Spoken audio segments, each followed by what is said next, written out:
All right, welcome everybody. My name is Melanie Escher, and I'm with the Arizona Telemedicine Program in the Southwest Telehealth Resource Center here at the University of Arizona in Tucson. Welcome to today's session, Changing the Paradigm, Justice in the Community Food System for Growers, Suppliers, and Consumers. So those of you that are from the University of Arizona here in Tucson, we do have DEI credit for this. You can go ahead and scan the QR code with your phone. I will put in the URL link down in the chat when I'm done with this. And I have another slide with this QR code that you can snap in just a couple of minutes again. But otherwise, I will put the code in the chat. So I'll keep continuing on here.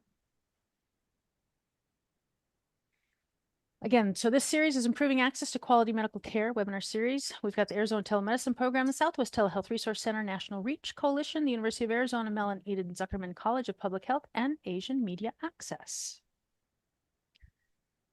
So here at the University of Arizona, we respectfully acknowledge the University of Arizona is on the land and territories of Indigenous peoples. Today, Arizona is home to 22 federally recognized tribes, with Tucson being home to the O'odham and the Yaqui.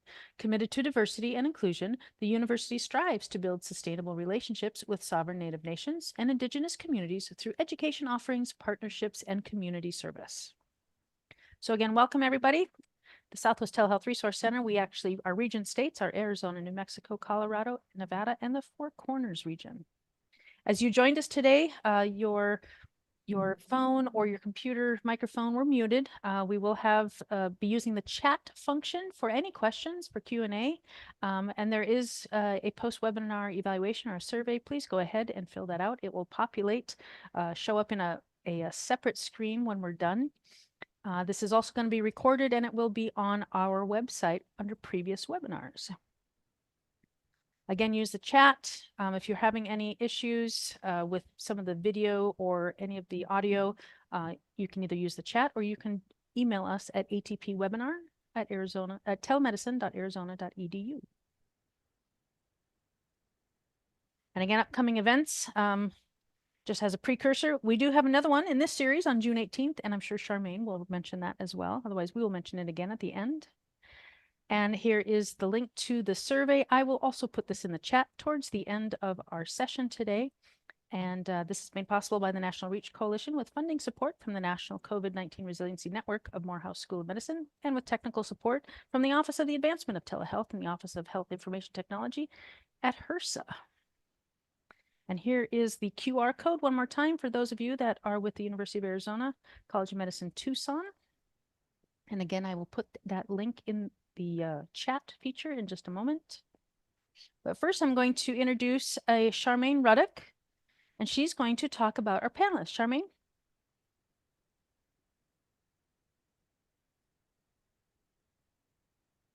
I can't quite hear you. There you are. Okay. Today's webinar, Changing the Paradigm, Justice in the Community Food System for Growers, Suppliers, and Consumers. Welcome. The National Reach Coalition is proud to present, along with our very, very valuable longtime partner on many of our webinar series over the past 4 years, the Arizona Telemedicine Program, today's webinar. So a brief introduction to the National Reach Coalition and its origins. And this year actually marks the 20th anniversary of the National Reach Coalition. 20 years ago, grantees of the CDC's Racial and Ethnic Approaches to Community Health, whose acronym is REACH, launched a 501c3 organization that sought to ensure that the voices of the communities experiencing racial and ethnic health disparities were driving the necessary changes and decision-making that were needed in policies, system changes, the kind of changes that would lead to community-wide changes and promote in substantive and sustainable ways the establishment of health equity. We've been holding, as I mentioned earlier, several discussions through webinar forums like today's to carry out that mission. Our most recently being Those Who Tell Our Story Shapes Our Destiny. That was done 2022 to 2023. As so many of these forums that we sponsor in partnership with the Arizona Telemedicine Program and others, today's discussion came about because somebody sparked an idea. And the somebody that sparked this idea is Angie Wong from the Asian Media Access. She's actually one of today's panelists. Angie reached out to us at the NRC to ask us to sponsor a webinar on food equity, food justice. And like any initiative of value, we first have to understand the problem, and that is what we'll be doing today as we hear from our panelists. We also are keeping in mind that this is an important time because actually 2 years ago in May 2022, we heard the announcement that the White House was convening a conference on hunger, nutrition, and health, something that had not been done since 50 years ago. It's a comprehensive national strategy to end hunger by 2030. And now is the time when we need to get together. It has been happening over the last 2 years, but it's worth our while to, as I said earlier, let's come together and from our different community perspective, let's first identify the problem. And so with that, I am going to start with introducing our panelists. I will call on them one at a time. They will come, introduce themselves, give a little bit about their background, who they are, their organization, and what they do. And our first person I'm going to call on is Angie Wong, who is the Executive Director of Asia Media Access. Angie. Thanks so much. Thanks, Charmaine and the National Reach Coalition. I'm Angie. I'm with Asian Media Access. We have been involved in the food insecurity issue at very early, roughly 2012. At the beginning, we really just giving out a couple times doing the full release. Until hit the COVID, we starting to realize the in-depth of the problems, and we starting to involve very deep into food distributions and also the Asian hot meal distribution. And I'll circle back to talk more after everyone. Thank you. Thank you, Angie. Next, we're going to ask Jose Oliva, who is the campaigns director at HEAL, Health, Environment, Agriculture, and Labor Food Alliance, to, as I said, introduce himself, who you are, your organization, background, what you do. Jose, welcome. Thank you so much, Charmaine, and I'm glad to be here. Thanks, everyone, for being here as well. As Charmaine said, my name is Jose Oliva. I'm one of the co-founders and the campaigns director of HEAL Food Alliance. The work that we do comes from the acknowledgement that food is a connector of us all. And food is not a simple item, right? It is something that touches every bit of our society. And thus, it has to be treated holistically, not as a one-off project. So that's what I'll be talking about, and I'm glad to be here. Thank you. Thank you, Jose. Next, we're going to hear from Michael Cheney, who is the founder of Project Sweetie Pie, and who now partners with 4-H University of Minnesota Extension and the College of Food, Agriculture, and Natural Resource Centers to charter a sustainable urban agricultural program and model in Minneapolis schools. Michael Cheney, welcome. Thank you for being here. You're muted, Michael.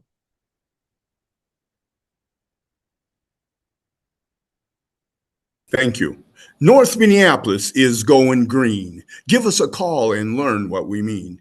Where once lie urban blight, now sits luscious garden sites. Gardens without borders, classrooms without walls. Architects of our own destinies. Access to food, justice for all. And now, like sweet vines, our missions and goals all intertwined. Good day. My name is Michael Cheney. I'm an activist and organizer. In the 80s, I was the founder of the Minnesota Juneteenth celebration, spent 18 years working on that project. In the 90s, I was the founder of the Wendell Phillips Credit Union in South Minneapolis. And in 2010, when our predominantly African-American school came under attack, myself and others were part of a group called AfroEco. We were sitting around commiserating about the threatened closing of the school because we knew that the killing of a school is the killing of the heart of any community. And so we couldn't passively sit by and watch that happen. And so I learned that they had a green room that had been fallow since the 90s. And so I approached them and I asked them if I could get the youth in North Minneapolis to start growing vegetables, could I utilize that green room? They agreed, and thus Project Sweetie Pie was born. Project Sweetie Pie, the story of a community came together, worked for the common good of the youth and families of its community, for it takes a village to raise a child. We're growing good in the neighborhood. Good schools, good food, good youth and families. Education never tasted so good. Thank you, Michael. And in addition to Michael's activism, we can all see from Michael's introduction the poet that he is. So thank you, Michael.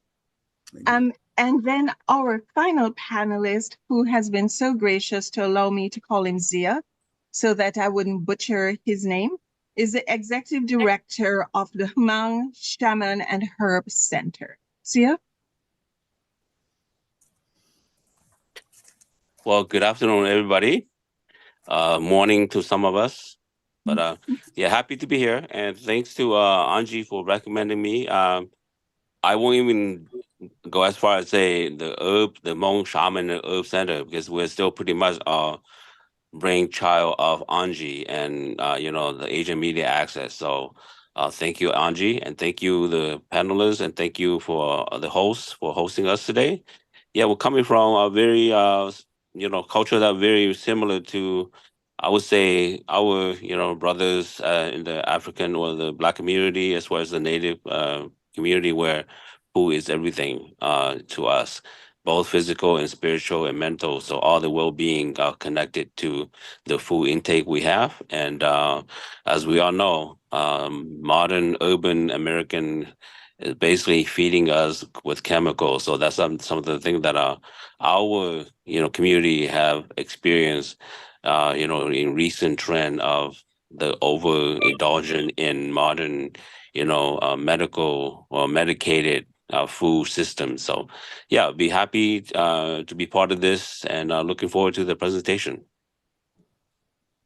Thank you very much, Zia, for joining us. We are looking forward to a very robust conversation with all our panelists who, as you can hear from their introduction, are deeply embedded in the work of food justice, and who have some really significant thoughts about, first, what is the problem? So I wanted to read a little thing when I was preparing for this, I felt. So food justice, it says, food justice addresses various issues such as the ability to grow or purchase healthy food, diet-related health disparities, unequal access to land, and inadequate wages and working conditions in agriculture. This encompasses farm labor work, land disputes, issues of status and class, environmental justice, public politics, and advocacy. Food justice is also closely connected to food security and food sovereignty. And with that, I'm going to start asking our panelists to lay out for us the problem of food justice as they see it. Angie, I'm going to start with you. Thank you, Charmaine. Hey, everyone, Angie again. So we have been involved in these issues since COVID, and it's really deepened that thoughts. How can we have, and can we include some of the cultural diet throughout our food shelves.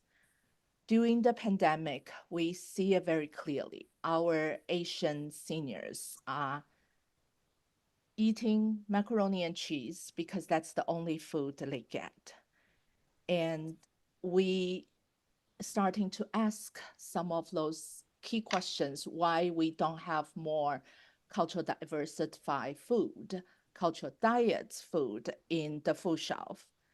And then we find out it's a supply issue. So the supplies may not having enough Asian crops, for example.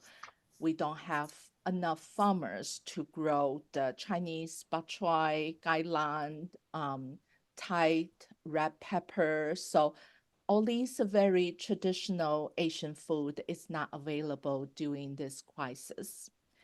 And then we trace it back again. Okay, so it's a farming issues. We talk with the Hmong farmers. The name has been shared with us a lot of, in some way, frustration. So for our Hmong farmers, it's very hard for them to buy land.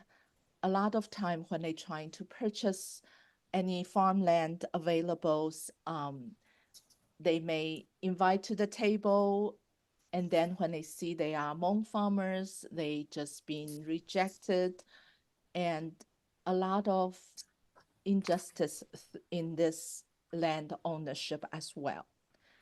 So when we see this one by one, each layer is impacting on next layer and impacting on the next, until we heard a lot of our Cambodian seniors, they've been isolated, and because of pandemic, they've been also invited to senior home. But when they live in the senior home, the food is served totally Americanized food. A lot of them don't eat much, and they died 3-4 months after they moved in to the senior house. And that's really inspired us to realize, it's not just a food issue, it's a life and death issue. And we as a community have not addressed this issue enough. We have not addressed this issue in the intersectionality way. We just giving out food in Asian Media Access, and we have not aware of some of the Hmong farmer has these issues of cannot get land. And then even they cannot get land, our seniors still have no access to the cultural food they need to sustain their health and well-being. So all these connected together, we really asking today's discussion, not as a presentation, but really have an interactive discussion, hear from everyone, because if we don't change that paradigm, we'll continue have this system barrier for our community, particularly the BIPOC seniors. So I just want to really raise this and hope everyone will jump in for more conversation. Thank you, Charmaine.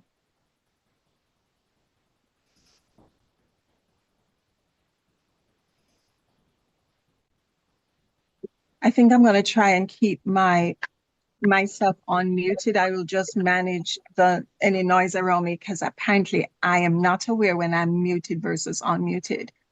I'm going to ask Michael Cheney if he would follow up and speak to the problem of food justice as you see it, based on your long experience working in the area. Mm-hmm. Well, thank you, Charmaine. When people ask me if I'm a grower, I say, yeah, I am, but that's not really what I'm doing. And they say, well, what do you mean by that? I said, I refer to myself as an egg patriot. I'm using the forum of agriculture as a platform, as a podium to really discuss far more systemic wrongs in our society. In a society that really, the core issue is really democracy and who has access to life, liberty, and the pursuit of happiness. And so that really, to me, becomes really the core value, the core principle, and the platform from which I do all of our work. Yes, we do grow food, but we're using it as a tool to really bring people into the American conversation, to become part, to come to the table, no pun intended, to really become active citizens and engaged not only in their communities, but become engaged in really being the engineers of what this country looks like, how this country engages with all of its residents who are part and parcel of the American dream that unfortunately many of us are living the American nightmare. To that end, when I first started doing this project, I went to the city and we were trying to buy the last remaining greenhouse in North Minneapolis. So I went to the city to knock on their door to see if I could get funds. The gentleman's a family that wanted, it was a former flower shop, and they wanted, the family had aged out, wanted to sell it, $175,000. I went to the city, knocked on their door. Nobody was home. Went to the county, knocked on their door. Nobody in the manger. Finally went to, someone said, well, why don't you create a bill? I said, what is that? They said, take it to the legislative front. And so we did, took it to the Minnesota Department of the Council on Black Minnesotans. And so in partnership with the Minnesota Department of Ag, we created the first urban farm legislation in the nation. And when the Representative Poppy, who was head of the Ag Finance Committee, when she asked me, she said, well, Michael, what is urban farming? I thought about it for a minute, wondering if this was some kind of test for me to pull the sword from the stone. And I could only come up with one summoned answer. And I said, farming in urban areas.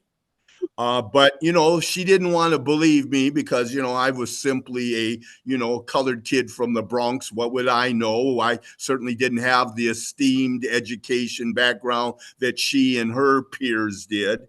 But we kept pushing and arguing and pushing for the case. Finally, we got a hearing with the Minnesota Department of Ag Finance Committee.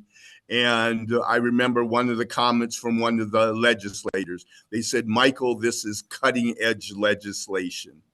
And so clearly that's been a problem, that it isn't been for lack of inspiration, of aspiration, hard work, that many of our communities across the United States, but we've been marginalized. We've been isolated. We've been insulated from the American dream.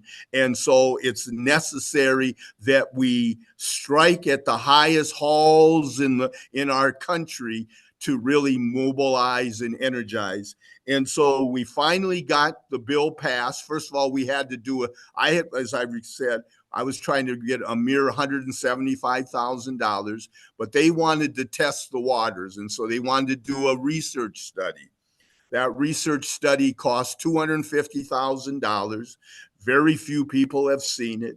Probably even fewer have read it, and it sits on a shelf collecting dust, unfortunately, because it did not move timely enough, and it took us a couple years to get this stone rolled up the hill, but the greenhouse was sold out from under us.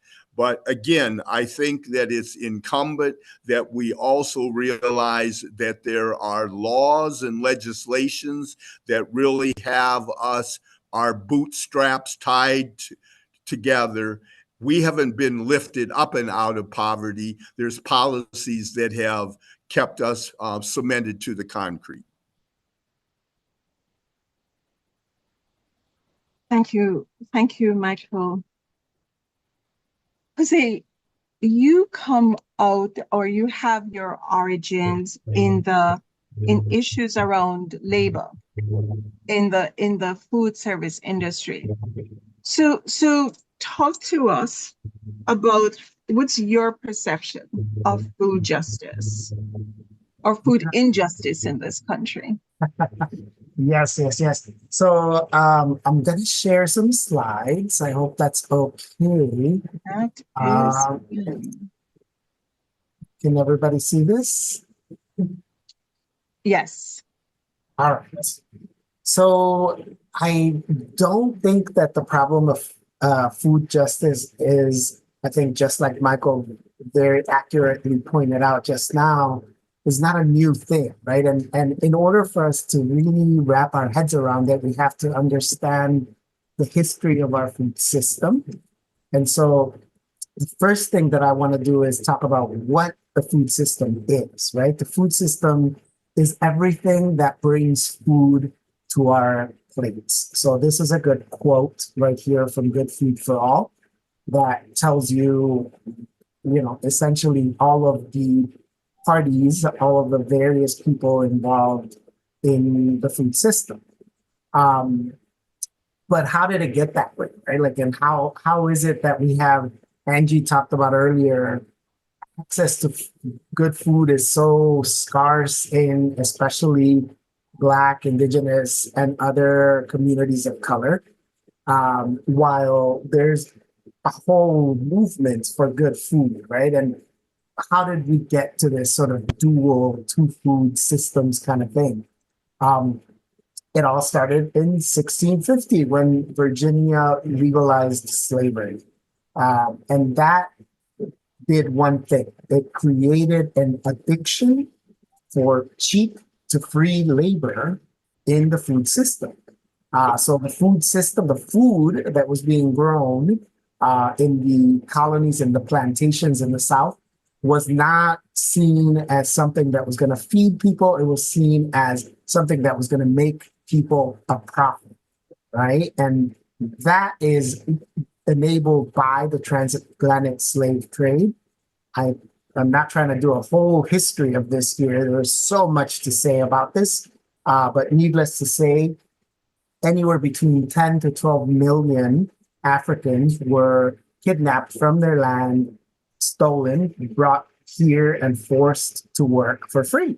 And so the food that was being grown in these plantations was all profit. It was 100% profit. Obviously, that ended with slavery, sort of, because as you all know, there were a number of sharecroppers, which essentially were all the former slaves who were freed, and then the owners of those plantations found a way to continue to exploit them and enslave them, which eventually triggered the Great Migration, right? Which is millions of folks, Black folks, mostly from the South, moving to the North. And that created a labor crisis, sort of like what we're seeing now, right? It isn't really a labor crisis. It just means that there was no will on the part of the owners of these businesses to pay people livable wages for the work that they were doing. So what was the solution by the US government? Again, Michael said this very eloquently a second ago, right? These are policies that were on purpose implemented to keep certain populations down so that others can benefit, right? So the Bracero program was essentially a way of importing Mexican workers to the South and to other parts of the country to work in agriculture specifically because Black workers weren't having it anymore, and paying them below minimum wage, right? That went on for over 20 years. Now, one of the things that I always tell people when I talk about our food system is that it's not a simple line, right? It's not like there's a farmer and the farmer grows this food and the food gets to your table and you eat it, right? There are multiple points along the food system where workers are involved. So yes, agriculture, we talked about that a second ago. But then there's processing and transportation, distribution, and then restaurant and grocery stores, as well as food vendors, street vendors, and so forth. Those are all part of the food system. And if you look at just by wage, what it looks like in the US, the vast majority of workers that work in the food system are both people of color and they're earning the least amount of any other sector. By the way, there's 21.5 million workers in the food system. 21.5 million is bigger than any other sector of our economy, and it's the lowest paid. So just for those of you who are economy minded, you know what that suck effect is, right? Like when you have the largest segment of a workforce being paid the lowest amount, it brings everybody else down. I wanted to share some statistics on Black land loss and on health and safety in the workplace and food system. Because it's ironic to me, it's ironic that we have food workers, 21.5 million of which that are 2.5 times more likely to access programs like SNAP. So in other words, the people that are putting food on our table can't afford to put food on their own table. So this is my presentation. I wanted to make sure that we rooted ourselves in history. This is why the vast majority, but when people say the food system is broken, I say, no, it's not. It's working perfectly fine for the people who set it up, right? It's not working for us, but it wasn't intended for us. It was intended for the 1%, the people who are making a whole lot of money off of, whatever food you eat every day. Yeah, thank you. That was a history lesson in a very, very short period of time that was really helpful to see. I'm going to ask Zia, Zia, are you on? Yeah, I'm here. Zia, I understand that you're a farmer. Is my understanding correct?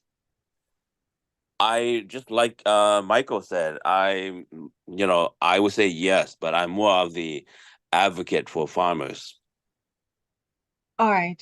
Yep. So as an advocate for farmers, Zia, from your perspective, what's the problem with our food system as you see it? Why do we have issues of food justice?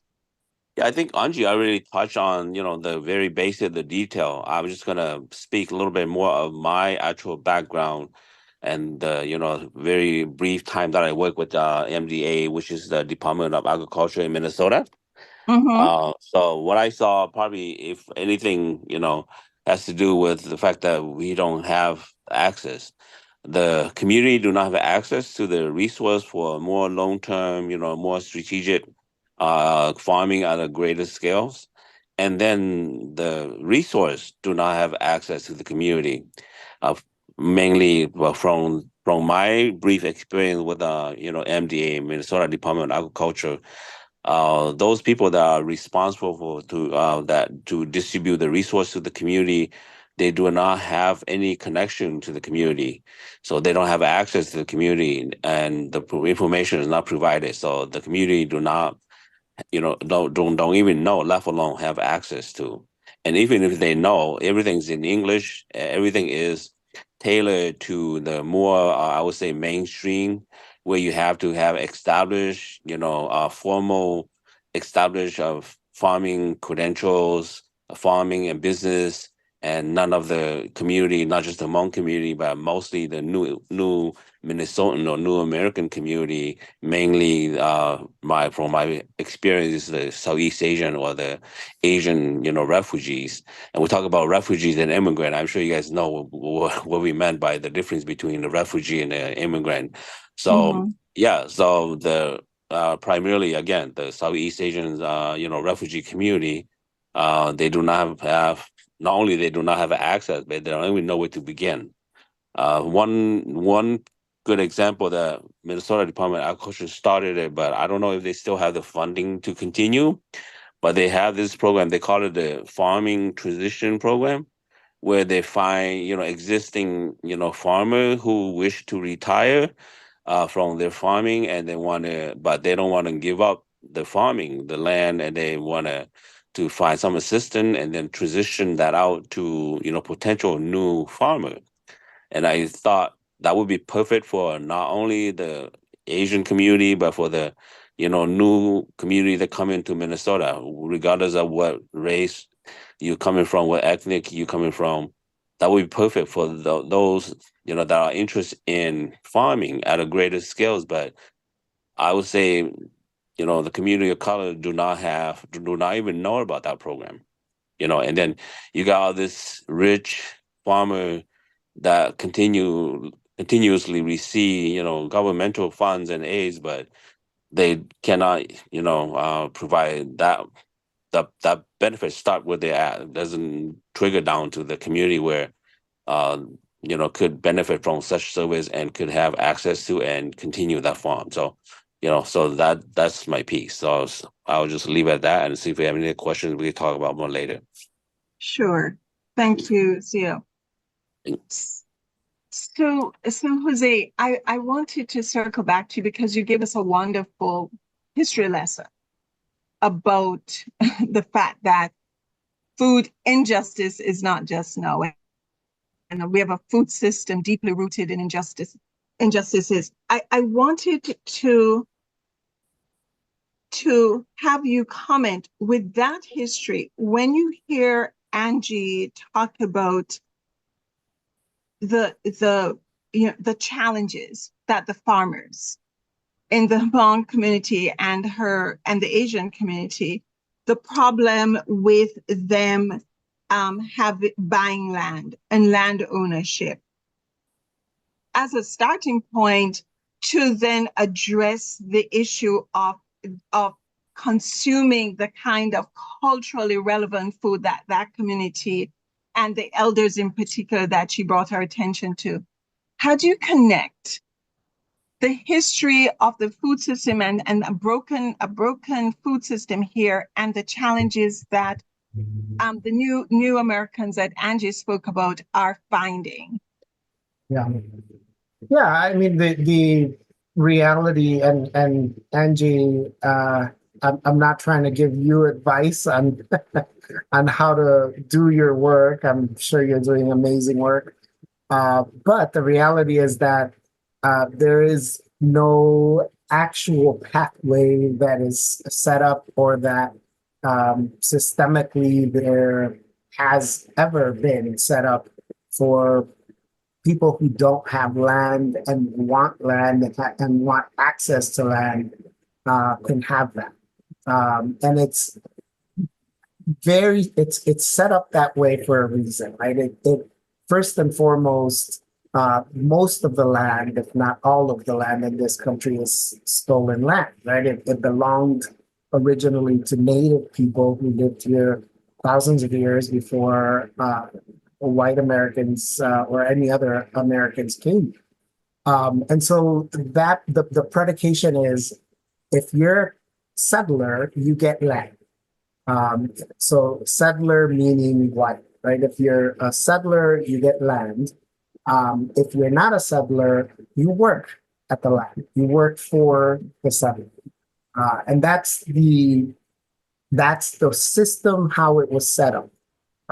It's not me saying that, that's historical. There's historical evidence for that. Everything from immigration laws that were set up to exclude specific people from buying land to current immigration laws and current laws that you saw my graphic on Black land laws, right? So I would say it's much more holistic than just getting land.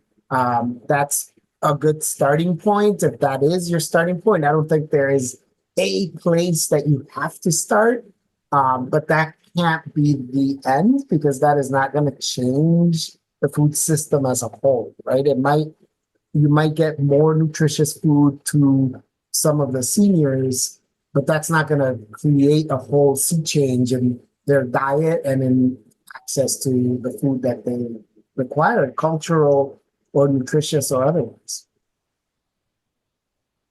Thank you, Jose. Michael, your thoughts? Well, again, if we want to be change, if we want to see change, then we have to be committed to being change agents. It's that simple. And so I want to start with the premise that slavery never ended, that slavery is every bit as virulent as it's ever been. Make no mistake about it, that poverty is slavery. They might have taken off the chains off of our ankles, but they haven't really taken off the chains off of their minds. And so until we really reckon with that reality, that again, we have a system that is not just a broken food system, that's just a symptom of how nefarious and how flawed a system is, that does not mean to life, liberty, and the pursuit of happiness for all. And so we have to begin with that understanding that white supremacy is in place to keep us all broke, and that in essence, the sharecropping system is still every bit as in place. When they talk about urban farming and a system ruled by a governmental agency, the Minnesota or the USDA, is again an arm of agency, and where policy begins, resources follow. And as most recently, we all know, or people know about the Pickford lawsuit, where black farmlands that Jose talks about were systemically stolen from African American people, Native American people. So it's always been a land grab. It continues to be a land grab.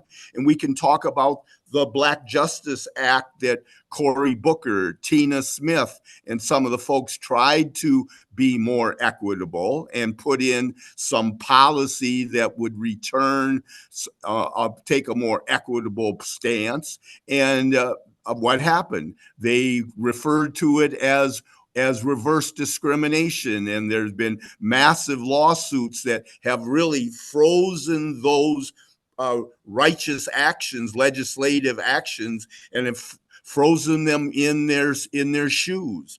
And so we have to be clear about that, that this is food justice, is environmental justice, is social justice, is climate justice, and that as they see justice, it does not mean us. It is just them, and we are the ones that we are perpetuated as the predator, when indeed historically history would show that we would be the prey.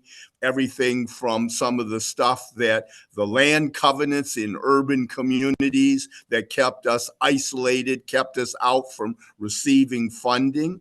I don't believe that the egg system has been a good partner for us, that it is torn between two lovers, and it gives lip service to serving new and immigrant farmers, emerging farmers. And of course, then we get bogged down into that bureaucratic rhyme. Are you a beginning farmer? Are you an emerging farmer? These are all wordplay and word games to keep us all confused and to do a sleight of hands where hocus pocus, the Murphy game, where all of a sudden we all are set down.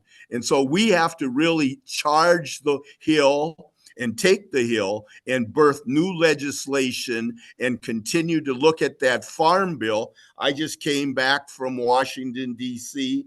I spent 3 days out there with Earth Justice, who flew in 10 urban farmers from around the country. But again, it's not a realistic scenario. It's fraudulent. And until we really look reality in the eye and realize that the deck has been stacked against us, it is stacked against us, and that they are not interested in making democracy, life, liberty, and the pursuit of all. It is an effort to really capture and claim their space so that the rest of us can be second-class citizens, indentured servants, eat the crumbs that fall from their lips. Can I Thank you, jump Michael. through? Jose, of course. Sorry. Yeah. I just want to, No, I no. want to add something to what Michael was saying. I think I agree with what you're saying, Michael. I think, and I don't want to get too far into the solutions. I know you're going to have another webinar on that, but I do want to say one thing in terms of solutions, and that is that people who are directly impacted by the system should be the ones crafting the solutions, right? So that bill that Michael just referenced, that Cory Booker introduced, that was not Cory Booker out of the blue just saying, "Oh, we're gonna draft this bill." That was him talking with folks from the National Black Free Justice Alliance. That was him talking to communities directly on the ground. He also introduced this other bill called PAMWA, the Protect American Meat Workers Act. Again, that was not something just out of the blue from his head. Right? As smart as he is, he's not a meatpacking worker. So he consulted with HEAL and with Food Chain Workers Alliance and a number of other food worker organizations in order for that to happen. So it's critical to keep in mind that the solutions are not something that some savior is going to come and give us. It is something that we have to fight for. And we are the only ones that can design those solutions, not somebody outside of our communities. Thank you, Thank Jose and you. Michael. Angie? Yeah, I would just want to add, this is really a layer of Angie, barriers. we need you a little louder. Sorry. I think That's- this is really layers barrier, particularly for our Southeast Asian immigrants and refugees who may not familiar with culture, who may not even be able to have the language ability to get to certain level of advocacy. So that's what I will hope is we can think this advocacy as a holistic approach.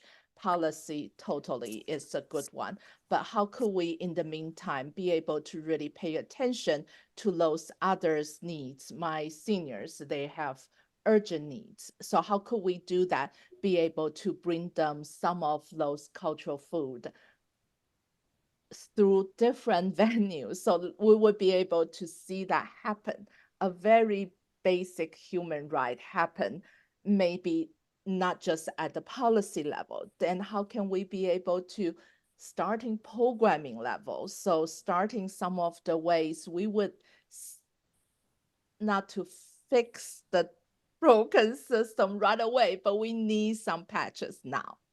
So I hope that discussion can hear also from our participants today. So a lot of them may have some good programming, good action item. Xiaoming, is that okay to hear from our Look, audience? this is a conversation we're all having. So I am open to people weighing in on it. And if there are audience members who have some thoughts, fine. Jose, I thought I saw you unmuted, so I didn't know if you wanted to respond to Angie's question. Yeah, I tend to talk too much, so No. You I can cannot guess talk too myself. much here. Mm-mm. I'll say one last thing and then I'm going to shut up. No, please. What Angie's saying, I think in our communities, we know this in my community, I'm Guatemalan. People came here fleeing a war. There was an immediate need, right, to provide some basic services to folks. And so that's necessary, Angie. I agree 100% that you can't just focus on one thing. Now, what I suggest is think of your organizations as an ecosystem, right? So you have some organizations that are focused on providing the dire sort of emergency services that are necessary. You have other organizations that are focused on policy change and organizing our communities so that that change is deeply rooted, right? And then you have other organizations that are education organizations and that are just giving people the knowledge of what they need, right? All of that is necessary. I'm not speaking for anybody else here, but HEAL doesn't believe that there is just one path to creating the food system that we need, right? We need all of these paths. And that's in many ways, I think, what we want to do with both the policy work that we're doing and supporting local farmers and local growers and local workers. I think, Jose, it's a question of we can walk and chew gum at the same time. We can work on both the fundamentals as well as address an immediate need right now, which is what I think Angie is pushing us. Michael, And your thoughts? I think that, first of all, there's a couple things that I want to point out to the panelists and to your listeners, that we have had these kind of efforts throughout time, as Jose said. None of these things that we're doing now is anything any different. We can look to the Black Panthers, who started the breakfast program, that then was the predecessor to the free lunch program that the United States mimicked or captured. We can look at the work of Elijah Muhammad and those brothers and sisters across the United States that were hawking bean pies on the corners in the 60s and the 70s. Well, what people don't realize is that behind those pie-making enterprises, that there were acres and acres of land that they had acquired to grow their food. We also should tie this to the history of the food co-op movement, because those are allies. In fact, I really think that, again, the Department of Ag is really not our right partner. I think that we need to be looking at food co-ops and looking at that as a model. People don't realize that Land of Lakes, the butter people, that they are a co-op. They don't realize that that Kemp's is a co-op, farmer-owned co-op.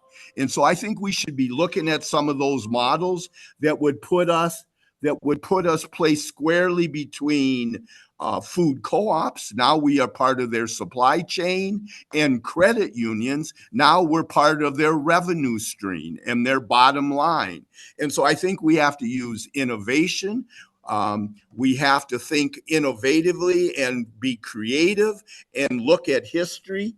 When we talk about history and we talk about the WPA movement and the work that came out of the New Deal, where they created the Victory Garden movements. In essence, Project Sweetie Pie, we have gardens we're kind of the Johnny Appleseed of urban farming and kind of the Pied Piper of the food justice system. And really, we continue to build all kinds of, we're doing food forests. We've just recently bought some property and created a model that I call the Black Star Line Fruit and Vegetable Emporium. 10 years ago, we created on the culinary side of the equation, we created a project that I call the Youth Cafe, youth-led, youth-fed.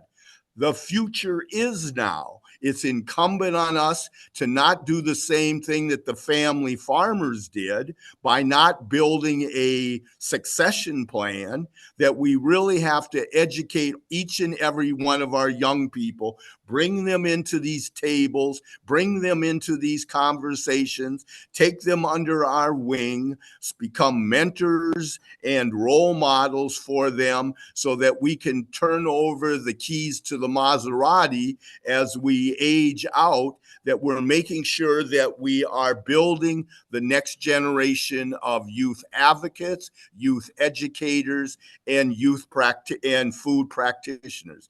Secondly, we always relegate the food in the nonprofits world. We look at it as youth development. We use it in terms of community development, but we never really build out on that economic development level and plateau.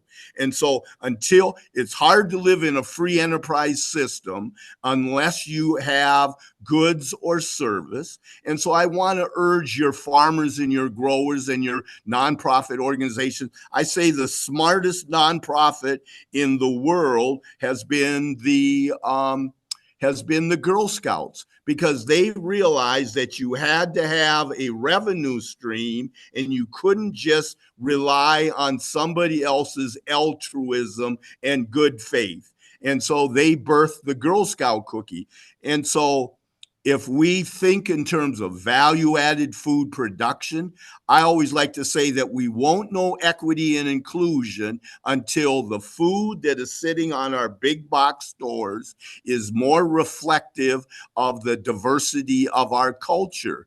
A family recipe is a family business suffering from arrested development. So let's move forward with post haste to really engineer those kind of strategies that are not only on the growing side of the equation, but also on the retail side of the equation as well. And craft what I like to say, where food meets ag grows culture. And that a garden is a petri dish where we are, to Angie's comments, that changing of a paradigm. We as immigrants, we as communities of color, we have been socially engineered in their matrix to be consumers. We have to change that paradigm where we become producers and we are part of the American economy.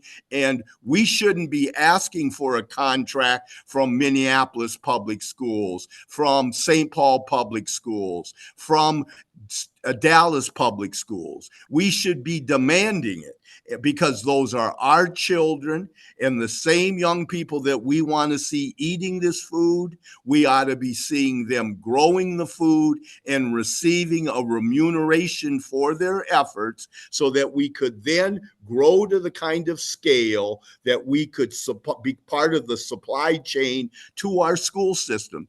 Those are our tax dollars. Those are our children. And we could go back into the 60s and the work of Reverend Jesse Jackson and Push and some of the protests and sit-ins. Until we get our fair of the pie, nobody should be eating.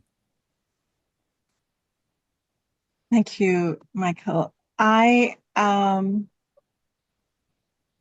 Michael Johnson posted a question. Michael Cheney, I think you saw it and had a response, but I want to bring it forward to have you all respond to it. Is the disappearing farmer in the USA due more to the type of work, occupation that it is? It is very physically demanding, and many farmer families are reluctant to have their children doing this work, as it requires many long days and have so many other factors, such as weather, that can wreak havoc on the farm. Who wants to respond? I said I wasn't going to talk anymore, and here I want you to continue talking, Jose. Mhm. It's a complicated answer. There isn't one simple thing that is causing the decline of farmers. And really, when we look at the decline of farmers, we're really talking about the decline of white farmers. Not to say that other farmers, people of color, have been growing, even though some of them have. But the statistics in general just show all farming, all agriculture, small to medium-sized businesses just on a very steep downward trend. And so one of the reasons for that is the labor. Not that there isn't labor, but that we have created a system where labor has to be super cheap in order for you to make any money on a farm, right? Secondly, there is a real anti-immigrant sentiment right now. So that cheap labor that used to be easy to get via undocumented workers is actually not that easy to get anymore. And so people are feeling the strain on their business, right? And they're saying, well, might as well sell it to the developers, right? And cash out on my farm. There's also a fair amount, and then the statistics show this, and there's a lot of evidence for this. There's a fair amount of just outright racism where we know what the solution could be. It is what Angie is hinting at. It means farmers, white farmers who are transitioning out and then they don't have a plan for what's going to happen to their land. That land should go to the BIPOC farmers, the Black, Indigenous, people of color farmers. But that isn't happening essentially because they're racist. They don't want a Black person or a Latino or anybody else farming on their land. And then there's many other reasons, right? But those are the top line ones, if you will. Michael Cheney, I know you had responded in the chat. Do you want to speak a little bit more? Well, I think it begins with a PR campaign. Farmers themselves, wanted to have it both ways. They wanted to create their little Shangri-La, their escape from the hordes of the city. And they ran away to the country to create their beautiful haven. And yet at the same time, they sent a mixed message to their children. This life is not for you. Go away, get an education. I sacrificed my life. Well, you can't have it both ways. You can't be a rugged individualist and then at the same time not be open to the changing markets, the changing times, and the changing demographics of your community. So they did not create a succession plan. And the society at large has always been as hostile to farmers in rural communities. They are every bit as marginalized and suffering from many of the same consequences. We have more alike with rural communities than they want to admit. And in fact, to Jose and Angie's point, I've done several conferences where a piece that I call The Changing Face of Agriculture. Urban farmers, new and emerging farmers, immigrant farmers are going to be the salvation of the agricultural industry. And then you can talk about, an example, in the state of Minnesota through DEED, which is the Department of Economic Development. You have 5 career pathways. One is IT, one is manufacturing, one is healthcare, one is education, and one is called trades. Buried in the trunk, thrown in like in a bag of kittens, is agriculture/horticulture. And so Project Sweetie Pie, our mantra is inform, infuse, inspire, instruct. And our 4 stages are scattered gardens, social media, season extension, and stage 4 is what I call pi squared, green to the second power. And that looks at workforce strategies. It looks at building green infrastructure, and it looks at new and emerging green enterprises. We have to start looking at ourselves through a broader lens, not only looking to the USDA and the Farm Bill for resources, but looking to the Inflation Reduction Act. Hundreds of millions of dollars is being deployed across this country to look at reforestation, and so I think that we have to be smart. We have to expand our tent, and we have to bring people into our camp and start looking at through the lens of what I say: food, water, soil, forestry, waste, energy. That we have to quit playing patty cake, and look at the New Deal that Roosevelt and the WPA and the Tennessee Valley Authority and some of that brilliant, innovative legislation that really jump-started the economies coming out of the Depression, coming out of World War II, and we need to time travel and bring those kind of visionary practices that bring people from the sidelines to the front lines. What do I mean by that? Organizations like Habitat for Humanity. It might have been enough that they have been building housing for low-income mothers in the 60s, 70s, and 80s, but that's not enough in 2014, in 2024. Why is it that they're not bringing food justice, urban farming to their building practices?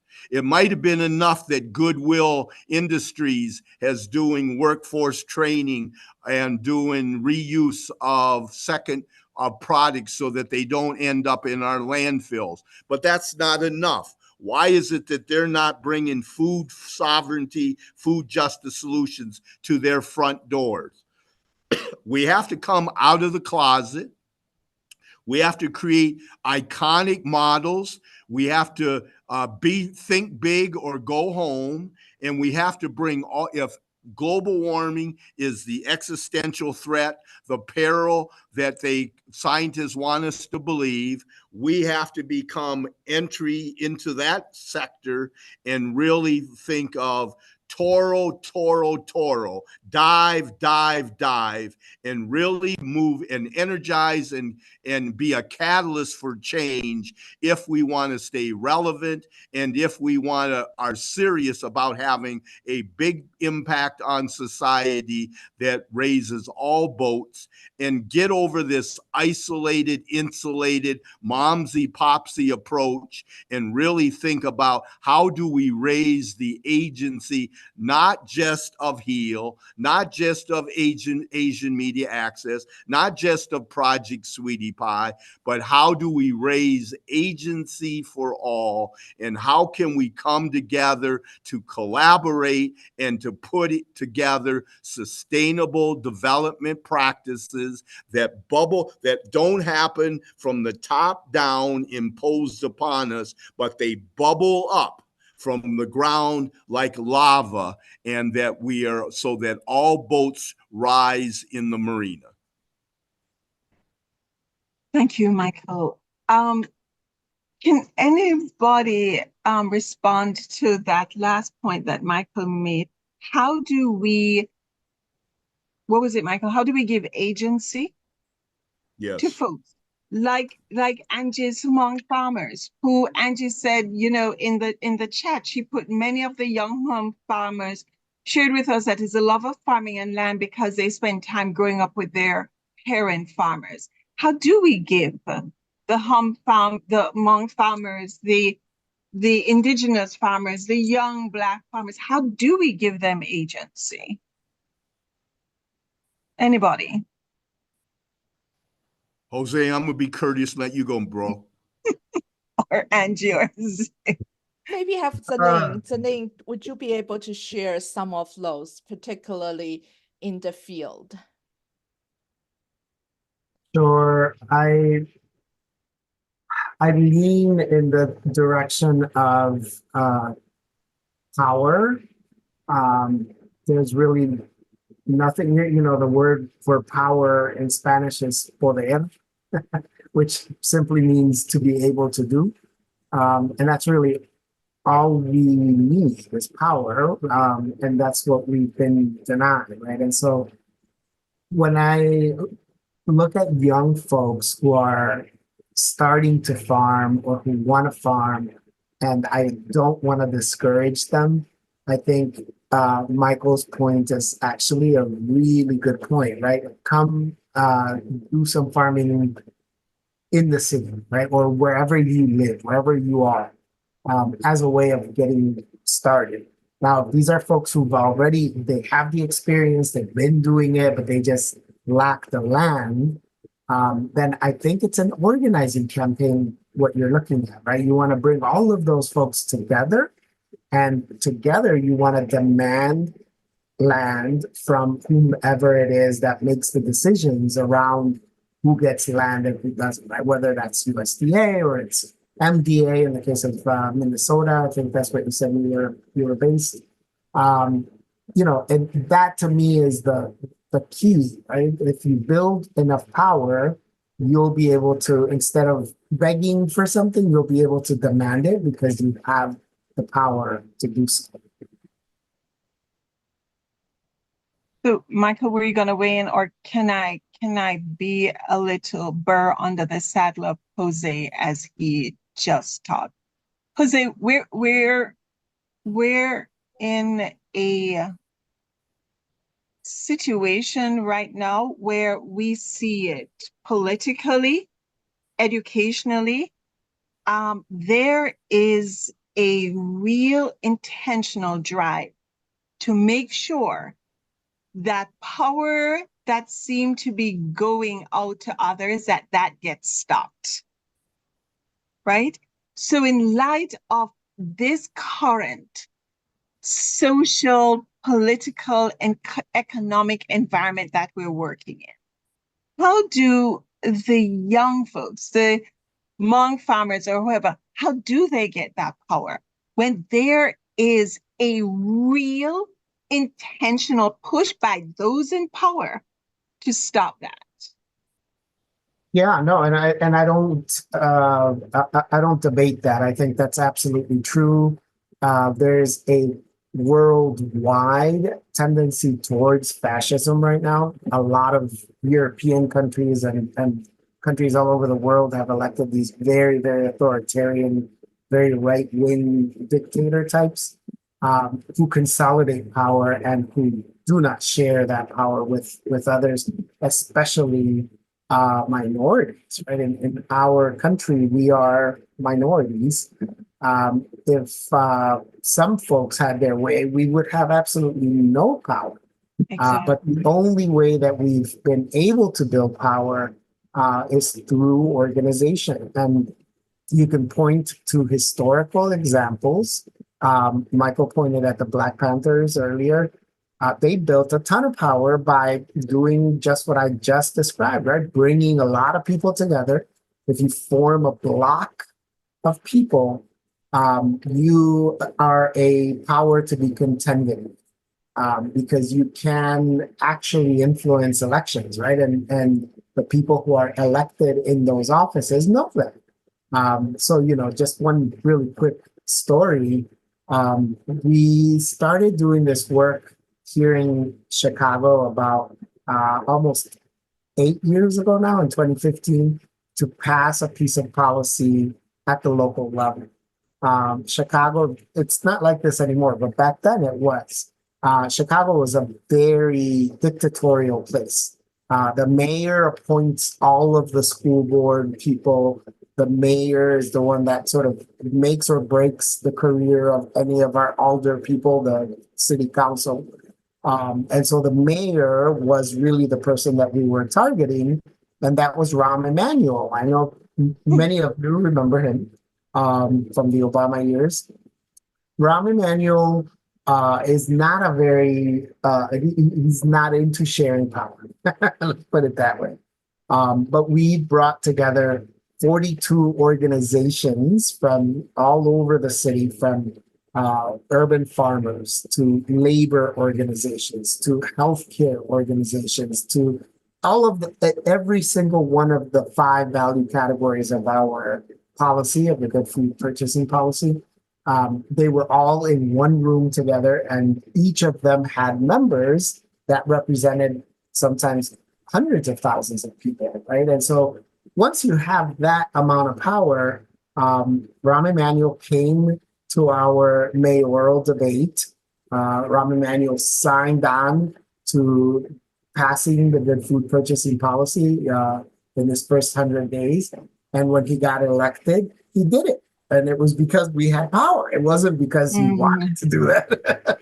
And so, it's a story of how you can do it. It's not a story for me to brag about, right? It's something that anyone can do this, right? It's just a matter of bringing enough people together, bringing enough organizations together, having a common self-interest, making sure that that self-interest is clear and that your demand is clear and that you have a strategy for addressing the person who's going to make the decision, right? Like it's not, no matter how much power they have, the ability of people to come together will always be able to speak truth to that power.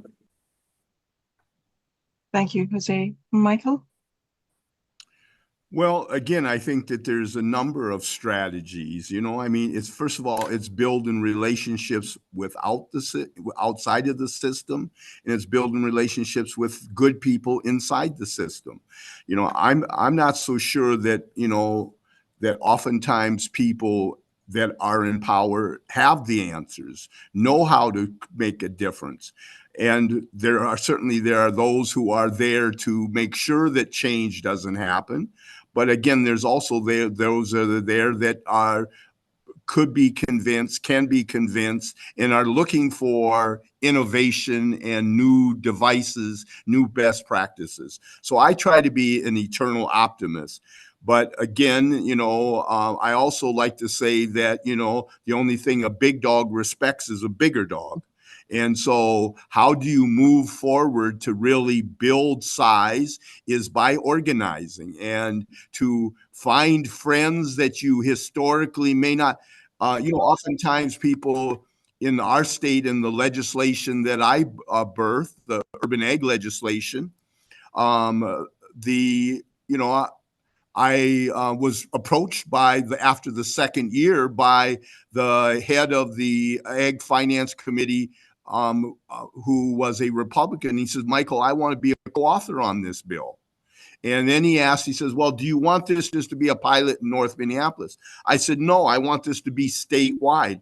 I'm trying to pass this for all youth across all of our state. And I want to see us maintain the kind of legacy that we have had as Minnesota has fed the world. It's known as one of the breadbasket of the world. And there's an interesting story. Mark Ritchie, who's a former Secretary of State and one of Project Sweetie Pie's biggest allies, we're currently working on, in 2031, we've been asked to do the Green Global Expo.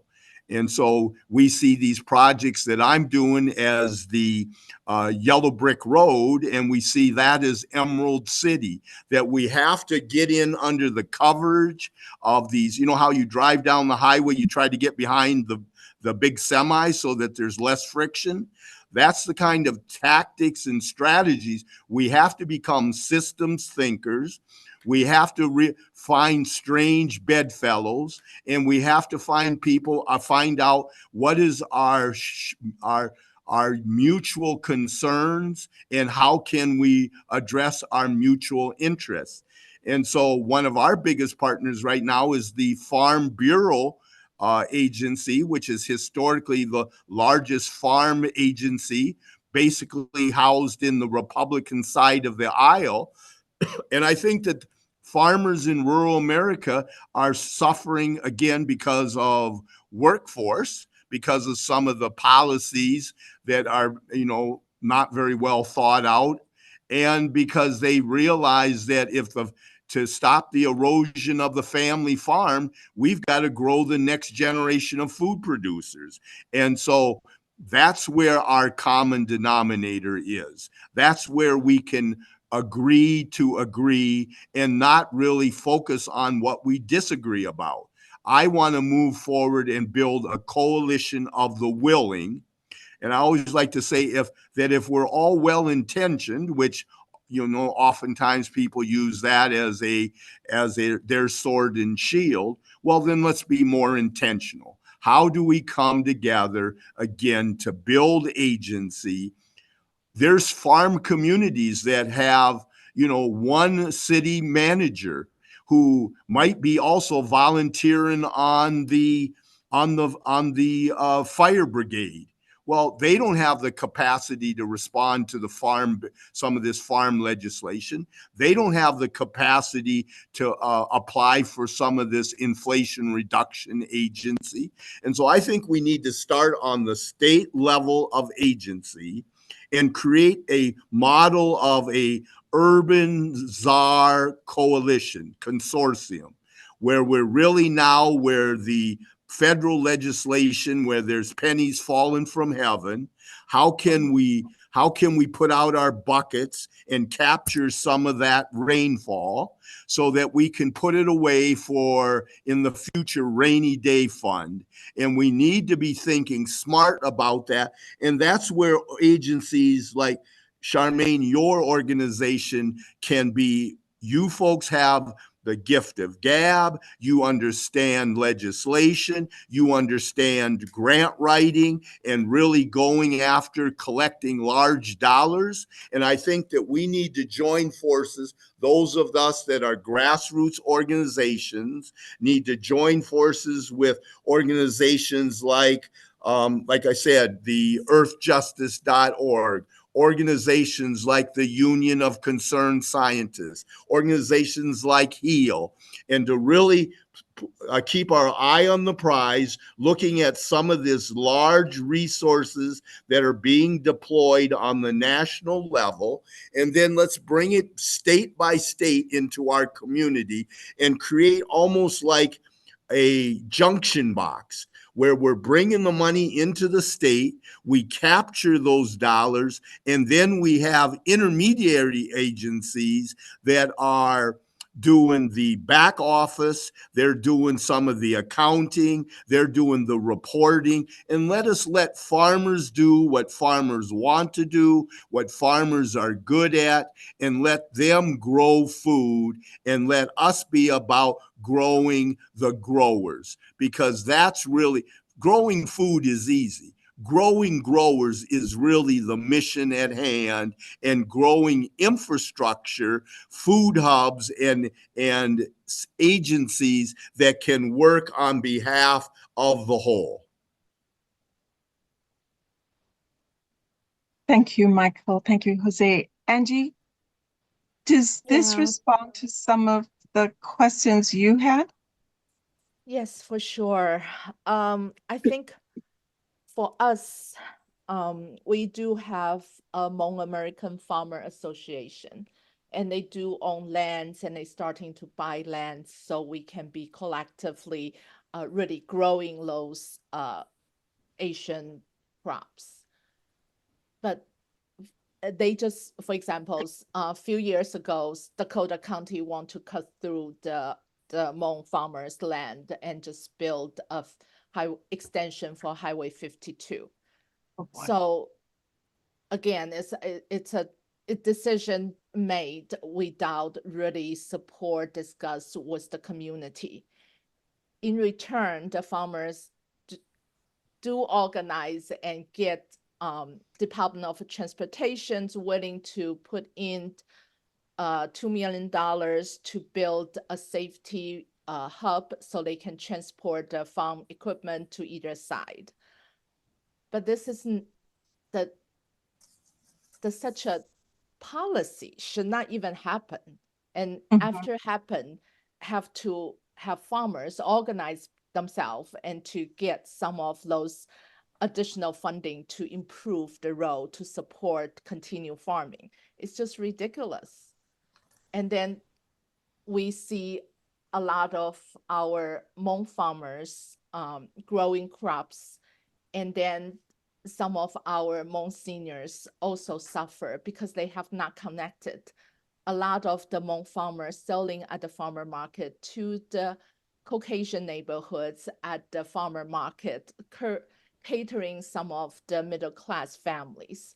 So all these are missed points. We continue to see this happen. And I think I really agree with Jose and Michael.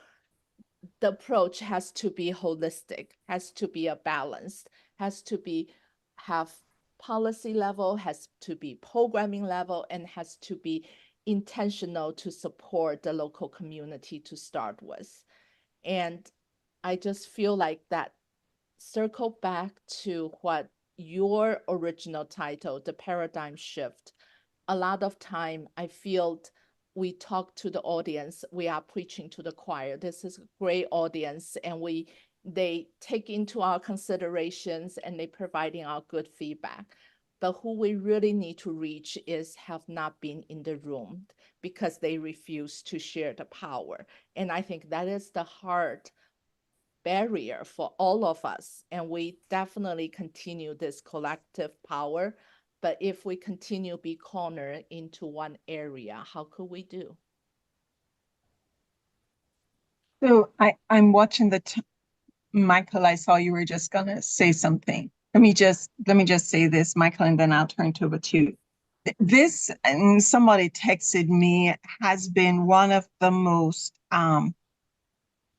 action-oriented webinars we have held. Between Jose and Michael, you have put some real steps for us to take. And I'm really glad that this is not the only webinar where we are scheduling. So Michael and Jose, I'm going to put you on notice about our June 18th webinar, because I think to Angie's point that there's so many of us who are novices trying to work at the edges of this, and to be the beneficiaries of the years that you both have put in, thinking about this, organizing, advocating, winning some, losing some, that then says, here are some key things that we can share that have been a real recipe to get us there. So this is not a one-off conversation, because it is not just talking for talking's sake, but it's for some substantive recommendations that groups like the National Reach Coalition, Angie's group, and other groups can be saying to others, hey, we got some real good things that we want to share, but we need you to come hear this for yourself. Michael, I'll give you the starting last words before we wrap up. This one. Mm-hmm. Yeah. I just wanted to bring up, we just finished a big event that I called Foster Green, Adopt a Lot, Adopt a Plot, Adopt a Garden Box, turning the blue line green, that we're trying to tie to a huge transportation project. I think we need to embed ourselves like a wood tick into some of these dogs of prey, and really move forward with some of the public dollars that are placed. How do we bring food justice to that? In partnership with our Foster Green Project, we worked with Kimball Musk, who's Elon Musk's brother, and who makes some raised beds, and we're deploying them. We're creating this green wall across the city, planting them at agencies, at nonprofits, at food hubs, at community gardens, at daycare, so that we can make bring urban farming, local food production commonplace and common day practice. And so he's doing a national tour. He's been to Atlanta. He's been to Memphis. He just left Minneapolis. And so he's got this bus called the Big Green Bus. And he's committed to doing 1 million gardens across the United States and Canada. You have folks like Mackenzie Scott, who just donated millions of dollars to Appetite for Change, to CAPI, Center for Asian Pacific Islanders, a Asian organization in Brooklyn Center. And they gave $2 or $3 million to Dream of Wild Health, which is an indigenous organization. And so we need to turn to some of those folks who are progressive thinkers and that are concerned about global warming, climate change, food equity. And we need to bring them down off of Mount Olympus to come walk amongst us mere mortals. And we need to bring those who are good Americans, who believe in the American dream and justice for all, and we need to bring them to the table.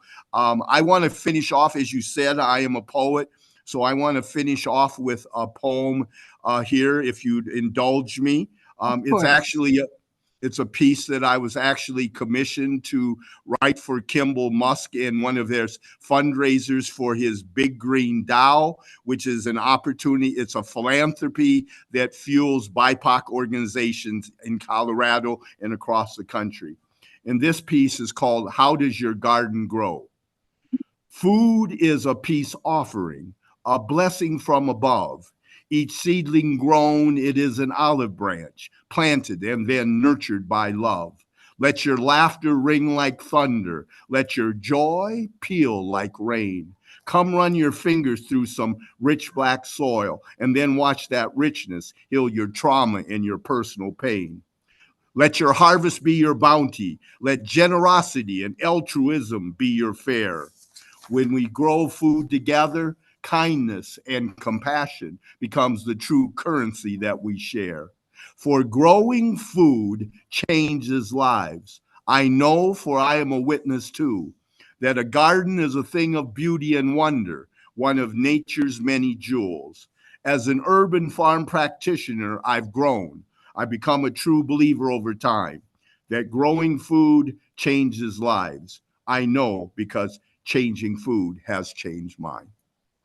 Thank you, Michael Chaney. Jose, did you want to have a closing word? No, just thank you to everyone, especially the other panelists. This was actually a very great learning experience for me. Thank you, Jose. Angie, thank you so much. Melanie's like, Charmaine, do you see the time? Angie, thank you so much. Zia, thank you as well. Jose and Michael Chaney, thank you for a powerful first webinar. We look forward to hearing from you again. Melanie. Thank you again, everybody.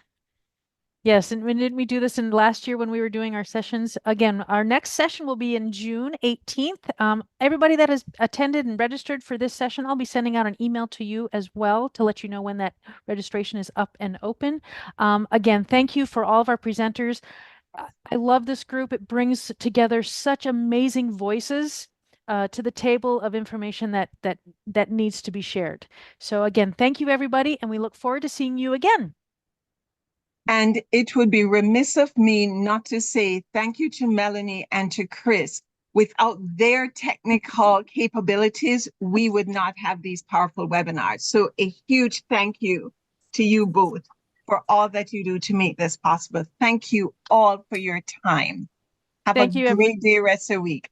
You too. Thank you very much, everybody. Thank you, everyone. Bye-bye. Thank you.